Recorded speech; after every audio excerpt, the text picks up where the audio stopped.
O editorial de hoje, da Gazeta do Povo, fala sobre o batom e o justiçamento.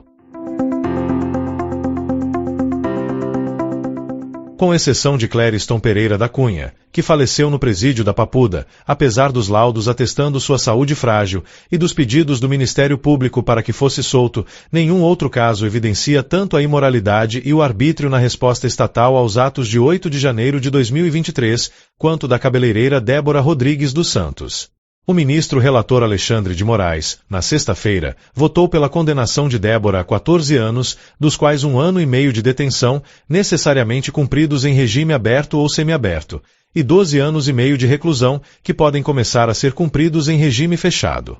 Ela também terá de ajudar a pagar uma multa de R$30 milhões, imposta a todos os condenados do 8 de janeiro. O julgamento na primeira turma está temporariamente suspenso, após pedido de vista de Luiz Fux, mas antes disso, o ministro Flávio Dino acompanhou o relator. O que Débora fez, de fato? Esteve na Praça dos Três Poderes em meio ao tumulto daquele dia e escreveu a célebre frase: "Perdeu, Mané", imortalizada por Luiz Roberto Barroso, atual presidente do STF, na estátua Justiça, localizada diante da sede do Supremo.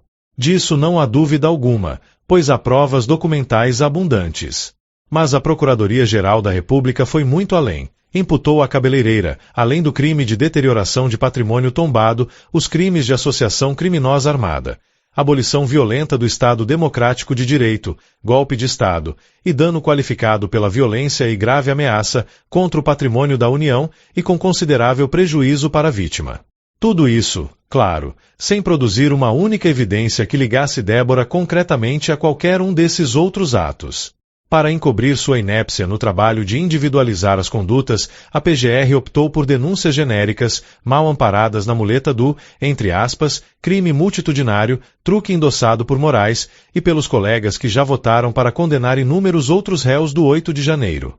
Sem isso, restou a Moraes apenas copiar e colar extensos trechos de outros votos que descrevem os acontecimentos de 8 de janeiro, ainda que a PGR não tenha oferecido nenhum elemento que ligasse Débora a esses episódios.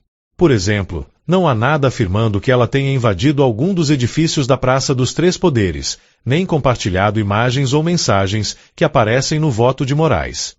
A PGR afirma, e Moraes aceita, que o fato de não haver mensagens no celular da cabeleireira referentes ao 8 de janeiro indica que ela, abre aspas, apagou e ocultou provas de sua intensa participação nos atos golpistas, fecha aspas, demonstrando, abre aspas, desprezo para com o poder judiciário e a ordem pública, fecha aspas.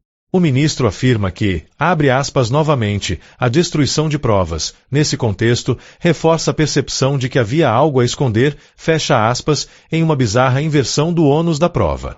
Para condenar Débora a 14 anos, portanto, restam as ilações, como a de que ela tentou derrubar o Estado de Direito, abre aspas, em unidade de desígnios, com outras milhares de pessoas, fecha aspas, algo impossível de atestar, e a transformação, digna de um quê, o personagem inventor dos livros e filmes de James Bond, de um batom, em arma perigosíssima para, abre aspas, depor, por meio de violência e grave ameaça, o governo legitimamente constituído, fecha aspas.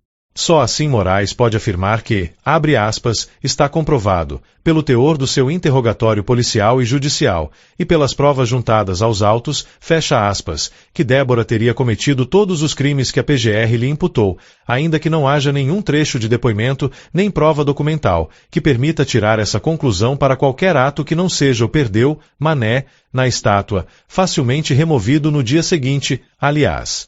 Por fim, e tão, ou mais absurdo, que impor a Débora uma pena que nem criminosos perigosíssimos costumam receber, é o enorme castigo imposto a uma mãe que permanece privada de ver os 2 filhos, hoje com 7 e 10 anos. Débora, que é de Paulínia, em São Paulo, foi presa preventivamente em 17 de março de 2023.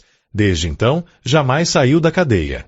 Ficou detida inicialmente em Rio Claro, São Paulo, a 65 quilômetros de casa, mas chegou a ser transferida para um presídio ainda mais distante da família, em Tremembé, também São Paulo, a 125 quilômetros de sua cidade, antes de voltar a Rio Claro.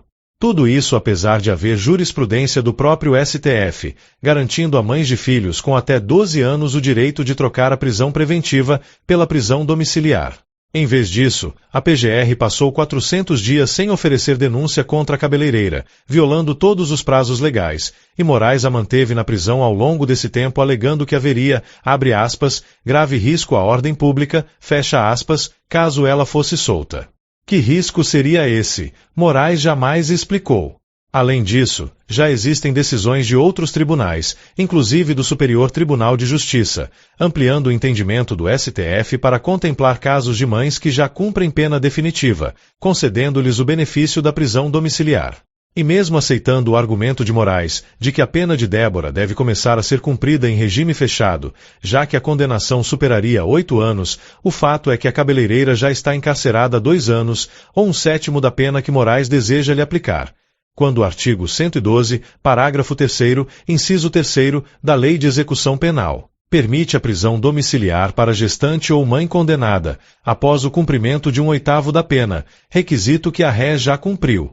Mas não seria surpreendente que o ministro negasse o benefício a Débora, invocando os incisos 1º e 5º do mesmo parágrafo, que vedam essa progressão de regime às mães no caso de crimes cometidos, abre aspas, com violência ou grave ameaça à pessoa, fecha aspas, e integrantes de organização criminosa. Ainda, ressalte-se que a PGR não tenha sido capaz de produzir uma mísera evidência que comprovasse violência, ameaça ou ação organizada no caso de Débora, o que apenas reforça a facilidade com que os órgãos de persecução são capazes de destruir vidas e famílias sem prova alguma. Violação do princípio do juiz natural, pois Débora não tem prerrogativa de foro, desprezo pela individualização da conduta na denúncia e nos votos pela condenação, falta de provas ligando a ré aos crimes que lhe são atribuídos, penas totalmente desproporcionais, manutenção desnecessária da prisão preventiva em desacordo com a jurisprudência do próprio STF em relação a mães de crianças pequenas, julgamento em plenário virtual sem garantia nenhuma de que as alegações da defesa serão ouvidas. Não exageramos ao dizer que todas as regras penais e processuais penais têm sido atropeladas neste e em outros julgamentos do 8 de janeiro. Estamos assistindo a um novo justiçamento, um linchamento com toques de sadismo. O que vem sendo feito está muito longe de ser chamado de justiça. Essa é a opinião da Gazeta do Povo. Essa narração foi gerada por inteligência artificial, sob supervisão jornalística.